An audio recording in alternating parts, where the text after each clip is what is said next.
Okay, right. Hello. How are you all doing? Oh my God, yeah. Okay, so I'm Paul, but you don't need to know that.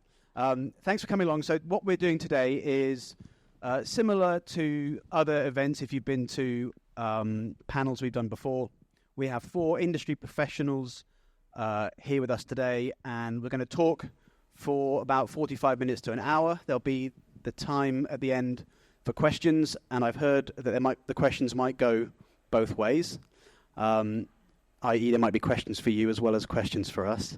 And then afterwards we are invited next door. Our guests have very generously agreed to stay around for a bit afterwards to talk to you on a more one-to-one level. We do have drinks vouchers, 1 per person. Ollie is providing them. So Ollie from UK Music, Ollie's very generously funding the drinks vouchers for you all. So thanks to Ollie and UK Music. Did you want to say anything, Ollie? Yeah, I realised we said we'd do that and I didn't do that. No, that's fine. Thanks so much, Paul, and thank you all guests for coming along. Just super quickly, say hello. My name's Ollie.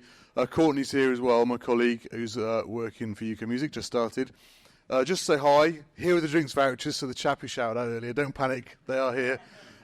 Yeah, it'll be great to have a conversation with you later and catch up with you all. UK Music, if you don't know about us, represent the music industry, have members such as like BPI, AIM, PPL, PRS, managers, producers, all that. We do loads of research on like diversity, the economics of music, all that kind of stuff. So any questions, feel free to ask me or keep in touch through Paul.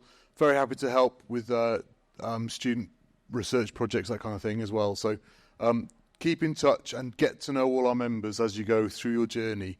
It's very important. But today is about these amazing panels, so I'll pass back to Paul. Thank you very much. Yeah, and again, just repeat, thanks to not just the panellists, but to UK Music for putting this on collaboratively with us. So let's start with Glen. So, so Glen, who are you, and what do you do, and how did you end up doing it? Okay, hi, hello. I always like to go last because it's always nice to hear what everyone else has said, and I can make myself be professional at that point. So, fuck it, let's go. I'm Glen. I started out life as a drummer in a band. And are any of you musicians, by the way? Good. Oh my, wow, great. So, a failed musician, first and foremost, most important thing. And there was a moment in my life when I was in a band playing drums. We were on tour with the Manic Street Preachers, and I had no money. So, I have no money. I asked my tour manager to fill up with diesel around the corner, and I would walk into the petrol station, steal Mars bars, gins and sausage rolls, the classic things to stay alive. And at that point, he said, "You're an idiot," which he was right. That if I got caught stealing, shoplifting Mars bars and cans of Coke, the tour could be cancelled, I'd have lost my record deal, and life would be over. At that point, he pointed out to me that it's something very simple. All you need to do is change your direction in life of, you're a drummer and you love music, stay in music. Whatever you do, work in music. So I very quickly went from being a drummer to being a drum tech and doing something and then having a crazy life that I'll tell you about later. So my point is, as a musician, keep doing music, but always stay in music.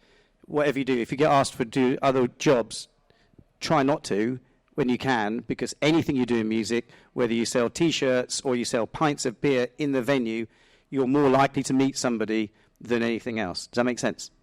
Oh, off to a good start. So I'm Glen. Hi. Thanks, Glen. Lara.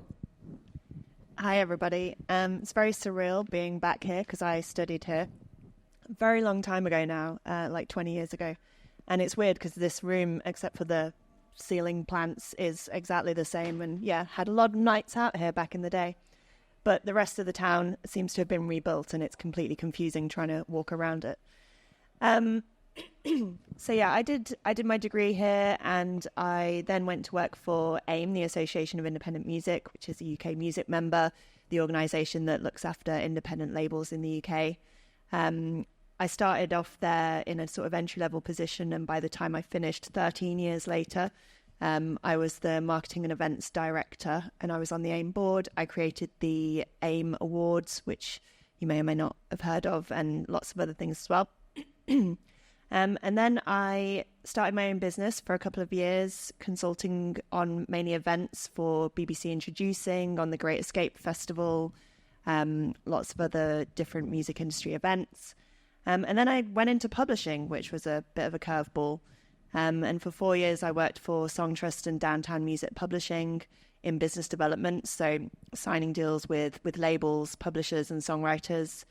And then for the last year, I have been at FUGA, which is one of the world's biggest music distribution companies. I'm the GM for the UK and Ireland, so I'm responsible for all of our new business with lots and lots of independent labels and all of our existing clients as well. So we work with labels like Beggars, Domino, Ninja Tune, Warp, 45, Marathon, so on and so forth.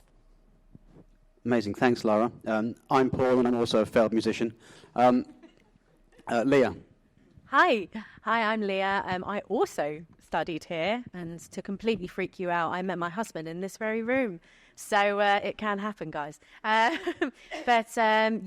I did my degree here, did a lot of work experience while I was still studying, which I would absolutely recommend. And one of those work experience was actually with Lara at AIM, which led me to my first job also at AIM with Lara. I then went from there to, at the time, what they were just setting up, to their sister organisation Merlin, where we negotiated the first ever deal with Spotify before the majors, I would add, which was fantastic to be around. It was a really exciting time for the evolution of digital music. And then from there, I went to work for EMI Music Publishing, and my sync journey has started from there. So I've been with Sony Music Publishing now for 15 years, working in sync as sync manager, and it never gets boring. So Amazing. Thanks, Leah. Now, Dobbs, last but not least.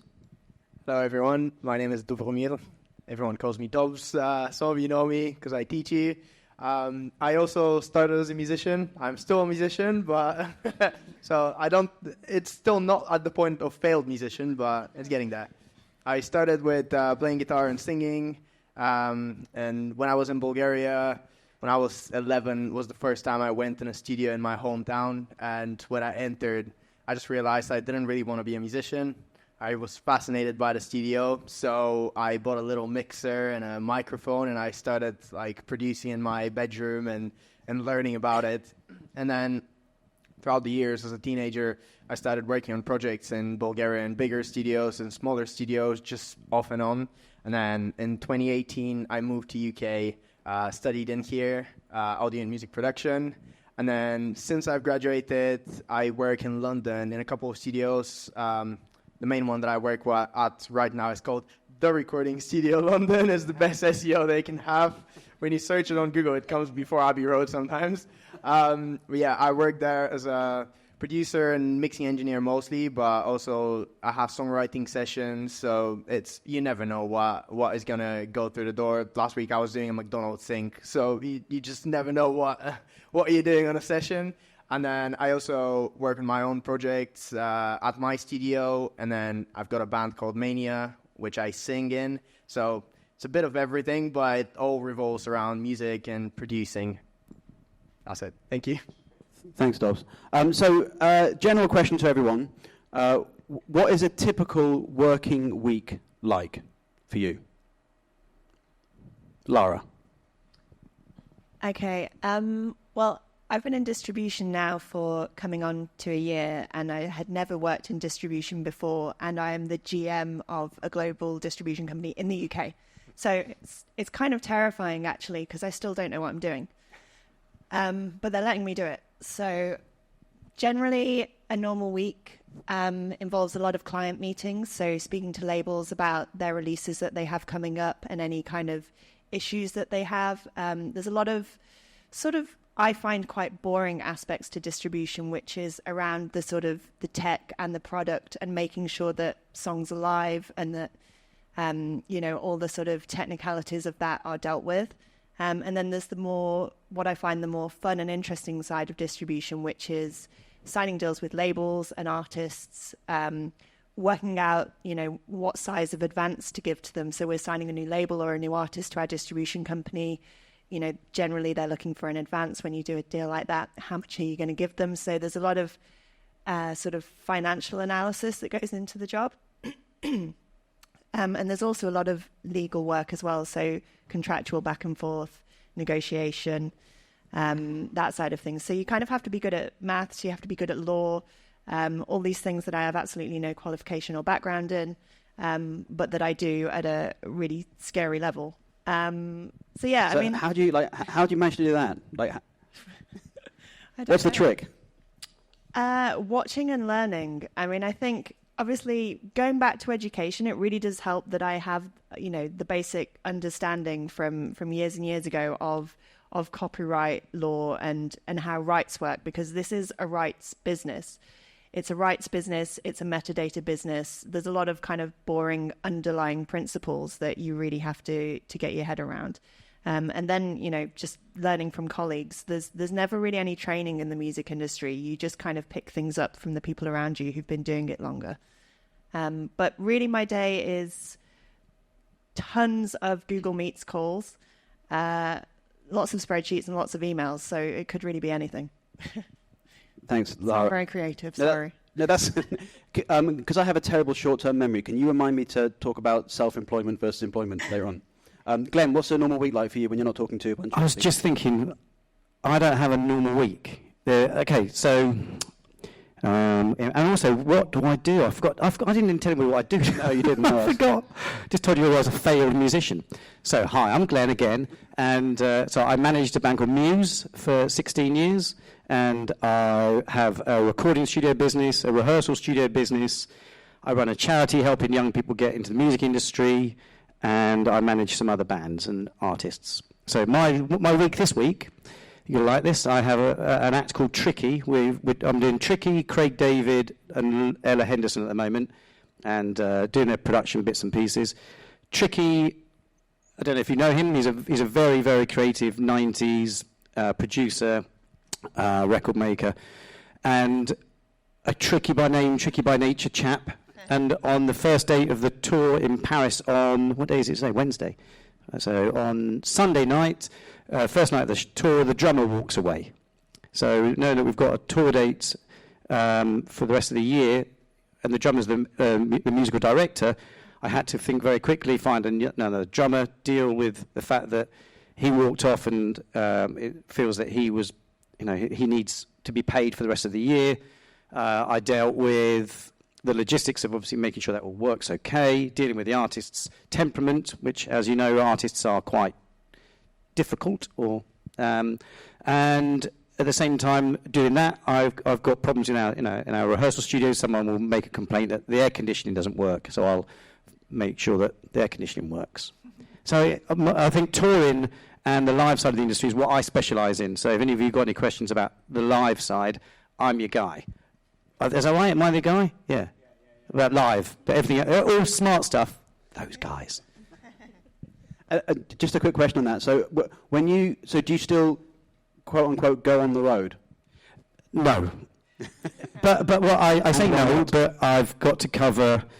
I'm like the backup guy. So I run a tour production business called Kyoto, and we've got so many artists going out. And every now and then, when a tour manager or production manager has to leave, I will be the stunt. Oh my God! I've just elevated myself to stunt man, to stunt double. So this Friday I've got to tour manage Craig David, for example, at Cheltenham Racecourse. See, I get all the best gigs, and then Muse. I don't work with them anymore, but I consult for them. I do consultancy. That's what happens when you get to my age. You just get weird. When you get older, by the way, you get paid to do less work. It's really good. Still waiting for that. You've got a long way to catch up. Okay, Leah, if you can remember the question, what's a normal working week like for you? Okay, normal working week can be quite varied, but mostly involves a lot of meetings with our songwriters. Increasingly, sync it, which up with what I do, is something that's really important to them, as it's become a much bigger slice of their income pie over the years, and also the promotional benefits it can have. So I'm sure everybody saw the ridiculous effect of Kate Bush on Stranger Things. That was something our team dealt with, for instance.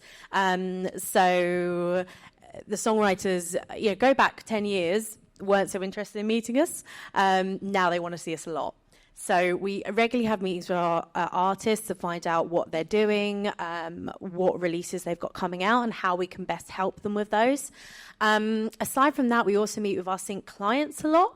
So to talk about the projects that they're working on and what music we can provide them for those projects. And then a lot of emails.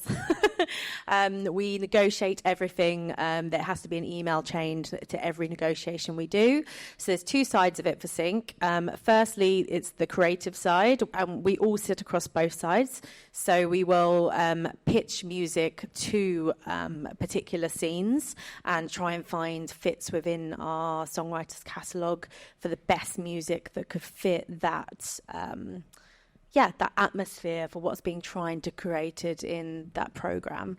And then the other side of it, which is just, if not more important, is negotiating the terms for those deals. So it's making sure that they get the right amount of money, that we're not giving away more rights than we should be, and that we're licensing everything in a correct and legal way.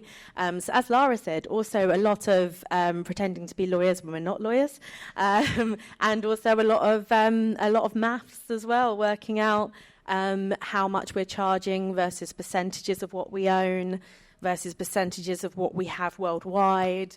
So a lot of multifaceted, really. So is negotiation a significant part of what you do? Absolutely. What is your favourite? Because I hate negotiating. What's your favourite part of negotiation? I love it.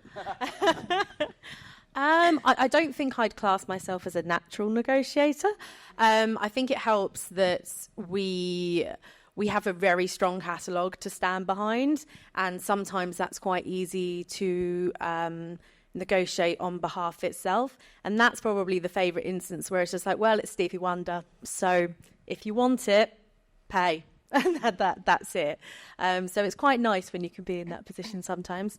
But yeah, I think in general, we are very much in the basis of licensing music. We're not trying to scare our clients away. Equally, they need a service from us. So it's quite a friendly form of negotiation. We've got very strong relationships with our clients who we generally get on very well with and probably know socially a lot as well. So it's not that tense, if that makes sense.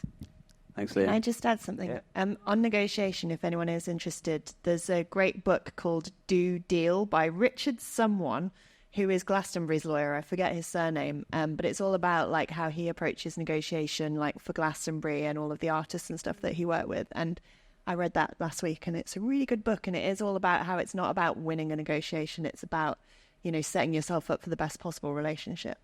Yeah, absolutely. That's much better put, Lara. Thank you. Maybe that's why I hate it, because I just think I need to win. And yeah. Same question to Dobbs. Okay, I'm really bad at maths. I'm bad with law, and I'm really bad with replying to emails. So I try not to do any of that during my week. It can be very hectic as well. Some days I'm in here teaching. A lot of days I'm in the studio producing. It depends. Sometimes we'll have like 3 sessions in the same day with 3 different artists. Sometimes it'll be the same artist for a week. You never know what you're getting. So there is a lot of studio work, sometimes songwriting, a lot of times producing, recording, sometimes voiceover. So even though it's in the studio, even that can vary a lot from day to day of what actually I'm doing in the studio. And then also with my band, there'll be weeks where we're going... last week we were in Bulgaria playing shows. Sometimes we're playing around UK. So there's a lot of logistics are involved around this as well, working just on all the organization things with my band. But that's more of what I do on my side time, let's say. For the most part, it's between the studio and here, basically. Thanks, Dobbs. So I guess my next question is, So Glenn's kind of the odd one out in at least standard, at least one way. And this wasn't the intention, but so Lara, Leah, and Dobbs were all students here. Not at the same time. Was there any crossover? Me and Lara had a very brief crossover, but we actually met when we started working and not at uni. Okay, right. So I guess the background to my question is like that. I dislike the term networking.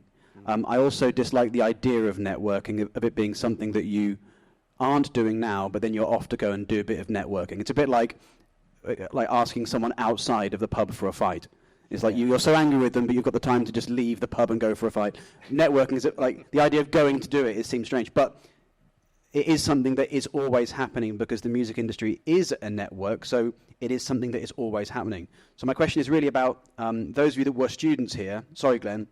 Those of you that were students here, like how often do you find yourself meeting people either that you went to university with or that you later discover either you went to uni with and didn't know at the time, or that went at a different time to you? That's quite a long question. But do you see people that you went to uni with or went to the same uni as you when you're at work sometimes? Yes. I think at least in my experience, there was quite a clear divide between people who went on to use what they learned in the course to do other things, and there's absolutely nothing wrong with that either, and people who ended up in the music industry. And yeah, I still see plenty of people who I went to university with on a fairly regular basis, and it's always really lovely to see those faces and see each other doing well.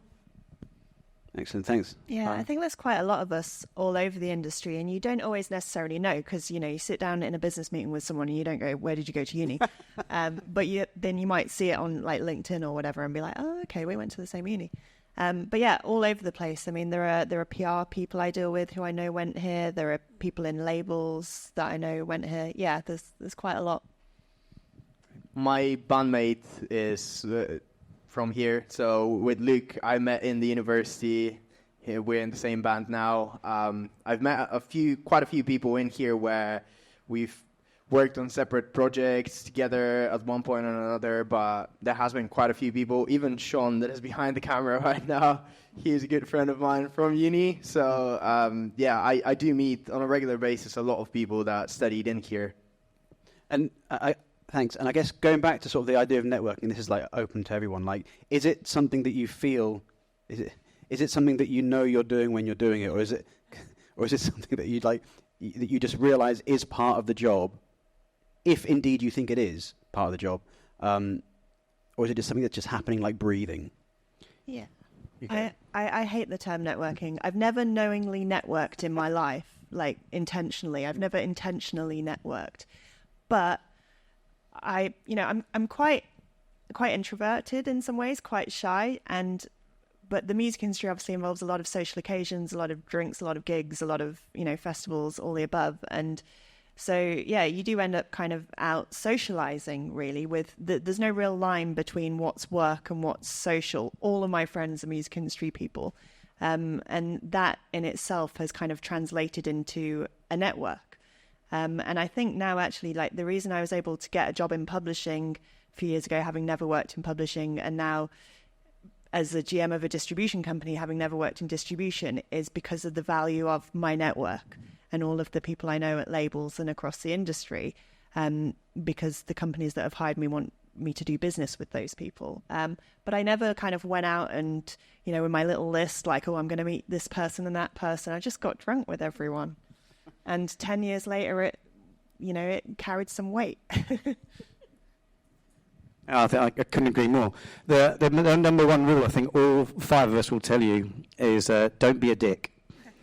When you go out and you meet people, be really nice, because you will always be sat on a panel with them, doing a talk, doing a show, an event, and if you've been an arsehole, you're remembered forever. So always try to kill with kindness, and always think that everyone, and what's weird is what we're doing now for you guys is funny, because we were once your age wanting to get in, and then you don't realise that everybody in the music industry wants to help you guys. We all want to help you. We all want you to become have a career less ordinary like we've done, and we want to give advice, because otherwise, what's the point? What's the point of learning all this stuff if we can't pass it on to other people? So networking, socialising, being nice, it's all just part of it. If you do suffer from social anxiety, then, I don't know, learn to try your best to try and maybe peacock, or do something that means take some deep breaths and go into some meetings, and because we have horrible times, don't we? Sometimes you're forced to go and do something, and you've got to get through it. So I know it's difficult, and I can mention it makes me anxious having to talk in front of public. Public speaking is not my favourite thing, but you've got to go and do it. And socialising and your network, just as Lara said, is the most important thing you've got. So back yourself. Yeah, I completely agree with that. I mean, what I'm about to say, some of the students may have heard me say before, but just on the don't be a dick thing, if I think of our students that have gone on to achieve the most things after they've graduated, they're the ones who are the sorts of people that people want to hang around, want to spend time with. Because quite often, not just in music, but in the creative industries more broadly, the kind of work you do is not like normal work. You might spend very long hours with a small group of people in a small space for a long time, and you want to be with people that you want to spend long amounts of time in a small space with. And there's this like trope in the music industry that it's not what you know, it's who you know, and I can understand where that comes from, but I think that that expression is not quite true. It's tweaked slightly. It's not what you know, it's not who you know, it's who knows you. And that kind of links in with the whole networking thing. It's not so much that you know someone, it's that you know someone and you're not a dick and you have X, Y, and Z skills. To add to that point, long time ago now, when I went for my interview in my current role with Sony, the first interview was, the actual industry questions. Do you have a knowledge base, etc. The second interview said, right, we're going to put that all aside. We're not going to ask you anything work related whatsoever. I want to know who you are, and I want to know if you're nice and if you're going to fit in with the team. He said anything, yeah. It's like anything else, skills they can teach, but if you don't have that basic, got a good fit within a team that you can be good around people, that's the core skill a lot of companies are looking for. And then, they will train you to the things you don't know, but again, the don't be a dick point, but it does ring very true. It's exactly the same in studios as well. Whether it's with who you work or with the clients that you work for, I find that just being pleasant to be around, the amount of times I would spend 14 or 16 hours in a studio with an artist or with like a colleague that is also a producer, if you're a dick, it's going to be a really tough time spending 16 hours in a control room. So it's just being polite with people, and I've also never knowingly entered into somewhere wanting to network or anything like that. It's just a normal chat that you're having with someone, and if you like each other, maybe you'll change contacts or something, but I find these are the ways I've built connections in the past, not knowingly trying to network, but you definitely need to be, even if there are times where it might not be your day, but in the industry that we work at, it's very like personal connection that you're having, whether it's with a client or someone you work with. So sometimes you need to be on your A game, even if you're not feeling like it, because at the end of the day, you're spending that time with a client or with someone you work with, and you can't be a dick. This could be a difficult question to answer, but those of you that studied here, thinking about this idea of a cultural fit interview or being the sort of person that people want to be around, were there things that about going to university that have made that more straightforward or easier for you? Do you see yourself as being more prepared to be that kind of person having gone to university?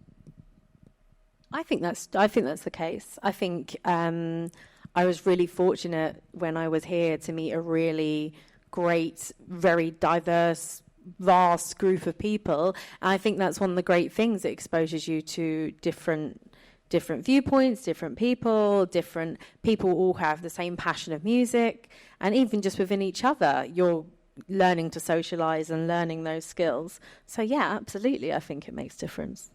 Same here. Since I'm obviously working in UK now, university was super helpful for me in that aspect because I came from Bulgaria straight to university, and it was kind of a way to learn not even just the UK culture and the way people interact, because it is a bit different, but also coming from a country that is a bit more closed with the people that you meet and going to a country that has so much diversity with the people that you meet. That has helped me a lot, and just the connections that I've made in here. So 100%. I saw Scooter Braun, who manages Justin Bieber, speak at Medem a few years ago, and he told a story about how he was in like Billboard's 30 Under 30 or something quite early on in his career, and at that point in that early stage of his career, he was really trying to make connections, but he didn't go out trying to meet the CEOs and the top people of all the big companies. He actually like reached out to all the other 30 under 30s on that list and was like, right, tell me about your business. I'm really interested. And he really focused on his peers. And one of them was Daniel Ek at Spotify. And then he invested in Spotify, and, everyone did very well. But the reason that just came to mind is because I really do think like your peers are the most important people in your career in a way. Like when job opportunities come up for me, it's usually through, one of my peers, whether it's someone I met here or whether it's, someone that I'm friends with now.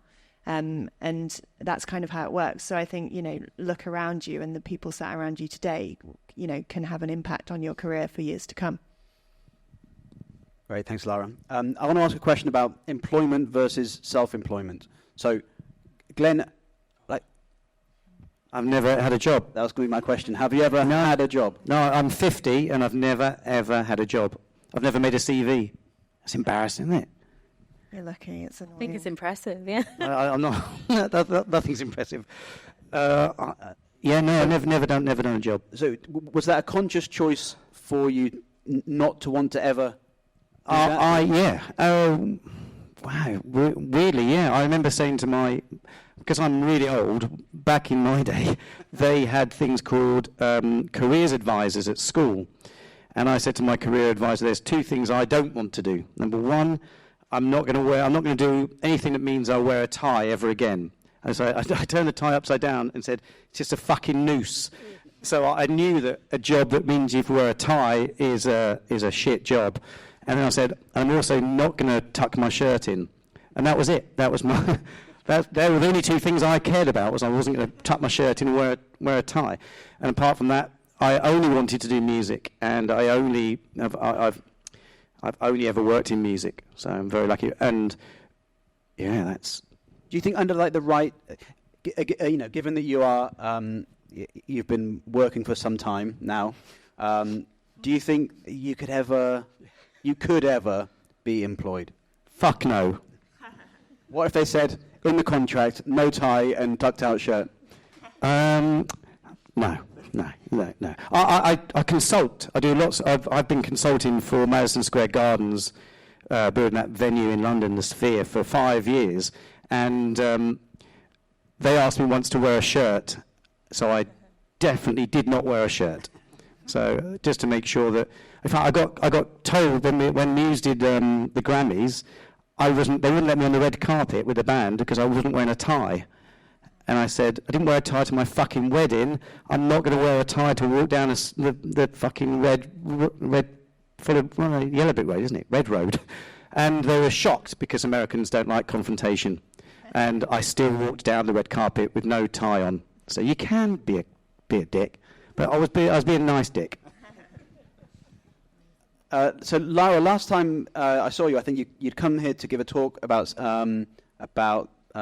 women in music, I think generally, but I think you'd either just gone self-employed or you were about to, and you were talking about the distinction between the two. So I'm just wondering whether you could talk a bit about that, how it went, and the difference between being employed and self-employed. Yeah, sure. I mean, there's a whole lot I could get into here in terms of things to tell you guys, but one thing that I always like to mention is that I went self-employed because I was made redundant. I lost my job. It was devastating.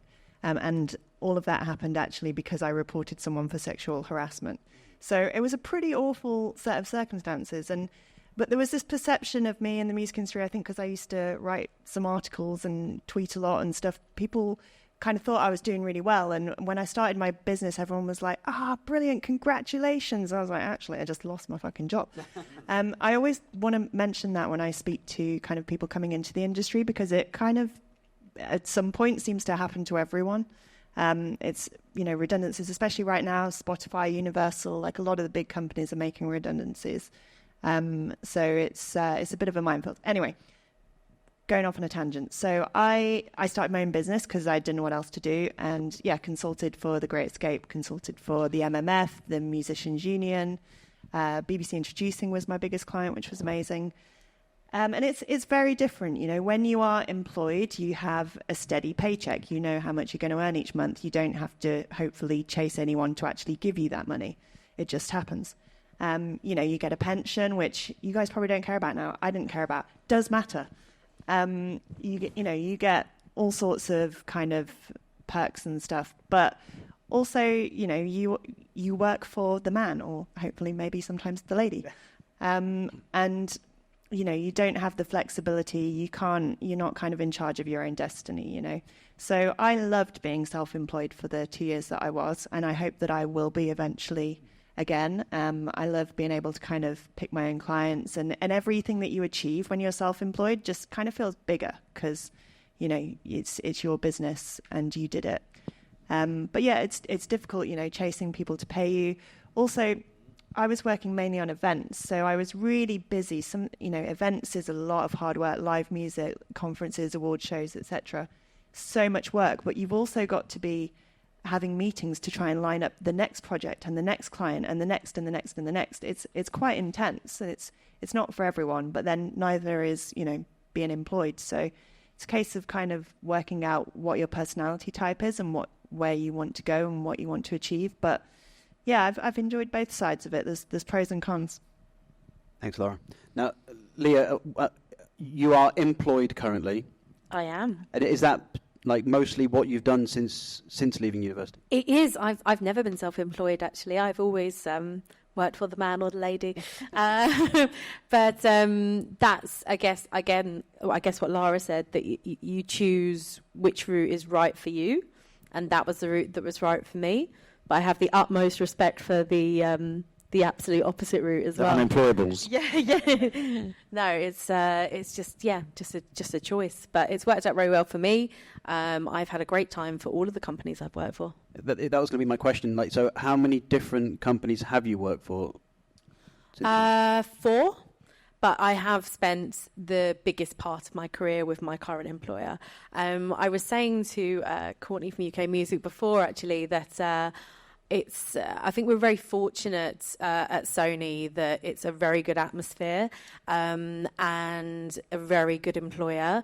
And that means that there's a lot of us who have been there a long time, which is very much a testament to everybody being happy. So although I have been with the company a long time, I am by no means, by a long stretch, the people who have been there longest. Thanks, Leah. And so, Dobbs, how does it work at the recording studio? Like, what's your employment In my status experience, every recording studio that I've worked at until now, it's usually self-employed. Even if you're the in-house engineer, a lot of times you will be self-employed. It has benefits, it has negatives as well. The benefit is that I can work in different places. So some sessions I'll have in the studio that I mostly work at. Some other sessions I have in other studios around London. You can also do your own stuff around it, and it's quite it's free in the way that you decide when you're working, when you're not. If you have another project, where when I had a normal job, when I worked in M&S, I could never, like, for example, my band has a show, I could never take the days off or like switch around it. It was really bad. Whereas now, being self-employed, even if something happens that I need to be away next week, it's quite easy to shift around things. And obviously, because I work with the admin side of the studio, it's very easy for them to switch sessions and whatnot as well. So, but I kind of do a bit of both, because in the university I'm employed But then in the recording studio, I'm self-employed. But I find, for the most part, with live audio, sound engineers, and then production, for the most part, it's self-employment. Only people that I know that are actually employed in our field is with production houses like TV and broadcast. Those are usually having employment, but just because then you would have a show every day or whatever, so they would need you there anyway. Great, thanks. Before we move on from that point, can I ask one thing? My hero is Dave Cronin. So do you... Me too. Yeah, round of applause. Now, this is where I'm going to stitch him up, I hope. Have you learnt how to make a fucking invoice yet? Hands up if you've learnt to make an invoice. That's shit. Right, Dave, you've really got some work to do. Only because I'll tell you why. We're a big employer of young people coming into the music industry, and if I put you on a job and you send me an email that says invoice on it and there's no attachment, I'm going to drive round and fucking kill you. So choose death or learn to get an invoice template. And please, these are some good tips. It's anything I'm good at. Send an invoice. When you create your invoice template, make sure that every time you send a new one, you change the number and the date. Because otherwise, if you work for Universal Records, if you do a job for Universal Records, by the way, you won't get paid for 3 months. So you've got to understand that you do a job and you've, as Lara said, you've had to balance your books and you've done a job and you need that money. You won't get it for 3 months. And guess what? If you've got an invoice that's got the incorrect invoice number and the wrong date, you won't get paid. And you try chasing Universal Records to speak to anybody with a brain, you have no chance. So honestly, get an invoice template. There's millions of them on the internet, and customize it, make it your own. And my tip is do something creative with it. Make your invoice look a little bit creative, because then it's kind of more memorable. Because if I get 1,000 invoices across my desk, if someone's put an image of something on it, it's more memorable, right? So please, Dave will send you to. He will have to kill you because I can't. I'm not allowed. But yeah, get invoices templates. So Dave, we'll get that put into the. Yeah. Is it? Was it planned? Amazing. Right. Okay. So in a minute, I'm going to ask these guys if they have any questions for you. So start thinking about that. But in the meantime, do you have any questions for each other? I've got so many questions for them all, right, but okay. I'll do it afterwards. These guys are, it's very, very clever. You're working out how your deal structure, because I would, being a negotiator as a manager, having to do a negotiation, we should do one on stage. We should just let's give me a deal for my bands. But it's about, I've got too many, and I'm embarrassed that I will ask those questions off mic. Is that weird? I've got a question for you. Oh, okay. How did you get the gig with Muse? Again, being a failed drummer, it always goes back to the fact that I failed. The joy of failure. I was drum teching for lots of bands. I had to get a job with Zildjian Cymbals to get a mortgage, because I couldn't get a mortgage as a self-employed human being. Back in those days, they wouldn't give me a job. So I took a salary from Zildjian, and my job... So you have been employed? No, I was self-employed, but it was... You pretended. It was regular. They saw the regular income. So it's mortgage fraud? Mortgage fraud. Yeah. That's what confessing to so many crimes. I know. Stolen mortgage fraud. Yeah. And then my job was to go and discover good new bands and find good drummers. And I found Dominic Howard from Muse and Will Champion from Coldplay. And I was really lucky. I just found 2 good drummers. And then I got a good relationship with Dom, and he kept saying to me, "Do you want to come out on the road?" I said, "No, I don't want to do that." And then he made me an offer I couldn't refuse to be their. I started out as their stage manager and drum tech, and then they fired their tour manager, so I became their tour manager, and then they got bigger, so I became their tour and production manager, and then they trusted me, and then in 2009 they made me part of the management team and look after their live business. So, complete accident.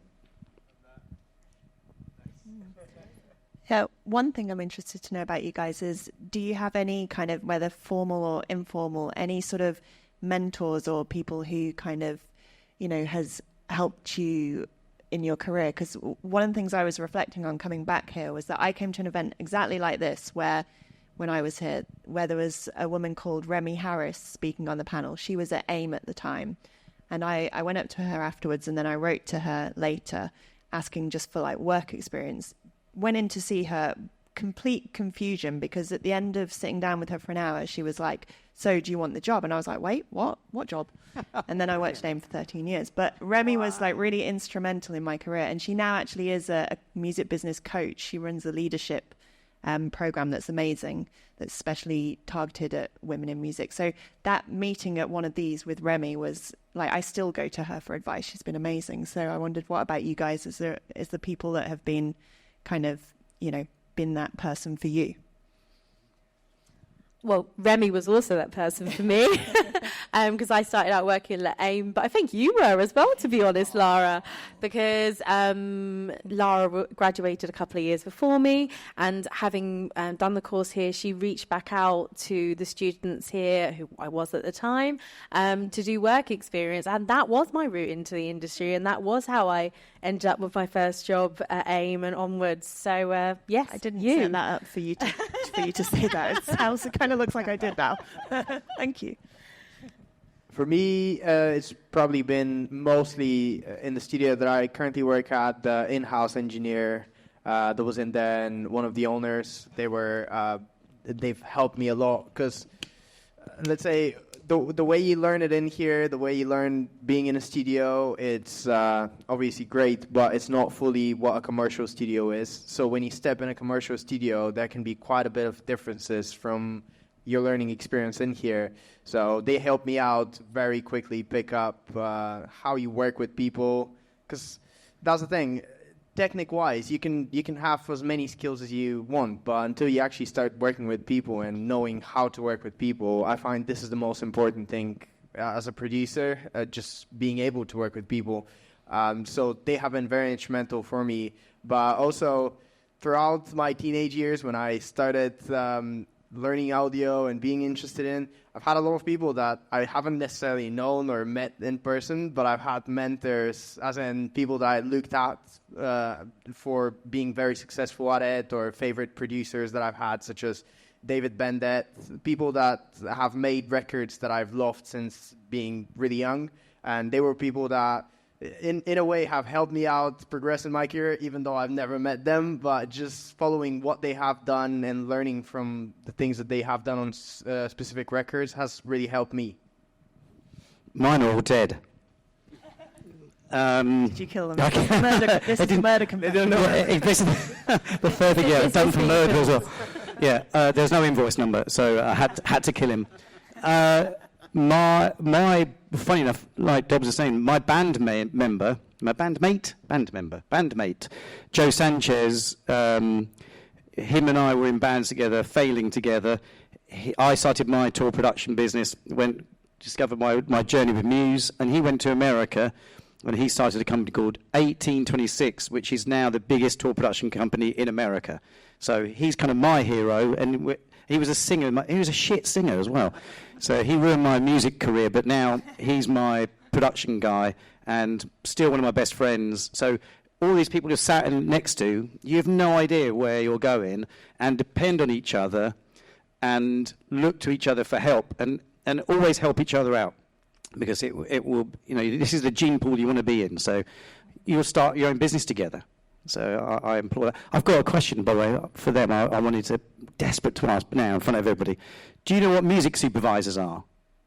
Music supervisor, that's the job when someone from a movie wants to put a piece of music to that scene, and they get asked to go out and find all this music. What's the most creative way to get one of your artists in front of a music supervisor, so they think of them as maybe not just the songs they've released to date, to where they could make music in the future? Well, obviously music supervisors are some of the biggest areas of our client base in sync, so it's people who we deal with a lot. They also vary very greatly in quality, if I'm being completely honest. It's a very growing area where there's a lot of people who really want to do it, and a lot of people come to us as music supervisors and have absolutely no idea what they're doing. The other end of the spectrum, there are some really well-respected, very good at their job people who add a lot of value to that process. And so it's partly, I think, establishing which ones you want your artists to be in front of. The big movies. Yeah, exactly. It's not even just about the big movies, because we do find with sync a lot of time it can be a bit of a snowball effect. So don't discount the smaller ones, because quite often it will be a smaller sync. And a lot of the creative community, when it comes to music supervision, they like to be original, but they also like to keep an eye on what everybody else is doing. And if somebody else makes a track cool or makes a use of a track cool, it suddenly becomes cool to somebody else. So, smaller things can lead to bigger things. But yes, there is definitely a big bank of music supervisors that are great to be in touch with. I think a lot of the time they are very open to having direct relationships with artists, and that's something they do. Equally, I'd advise to be slightly wary of that, in the sense that what they'll often then do is come to you with very subpar deals with low fees that if it was going through your label or your publisher or another sync agency who's representing you would be able to spot that that's not the best you could be offered. Who does Sophie Ellis-Bextor's? I've got the scene, the man dancing naked through a house of the owners. He's just all had a hand in their deaths. Spoiler alert, by the way. Yeah, that's a great example, isn't it? Recently, it's been such a huge thing, Saltburn. I know that there's a great moment where she was being interviewed on the red carpet for the, I think it was the premiere of the film in America, and they were saying, hey, how does it feel to have written this song for this film? It's released 20 years ago, and nobody realised. So yeah, that is absolutely a great example of what sync can do. Very sadly, that one wasn't one of ours, but nonetheless, we've got many other success stories under the belt. Was Kate Bush yours? Sorry? Was Kate Bush yours? Kate Bush was ours, yes. Yeah. I think it's... but it was very interesting watching that one from afar, because that was such an amazing win, but also was a bit of double-edged sword, because I was like, God, every single act is going to expect that now. And those kind of syncs, as amazing as they are 1 in a million. That is a very rare occurrence for it to have that level of impact. But that doesn't mean that other syncs don't have a great impact in their own way, but those ones that transcend everything and have that huge effect happen, but they are far between. We do a very, very high volume, and I think that that's something that's changed a lot in the sync industry. We used to do probably less deals for more money. It's very much changed as you've gone from traditional big TV advertising. We still do that, versus now you have lots of social media uses, or it's smaller campaigns that are targeted to specific areas. So we now do a much bigger volume, probably for less money per use, but cumulatively more.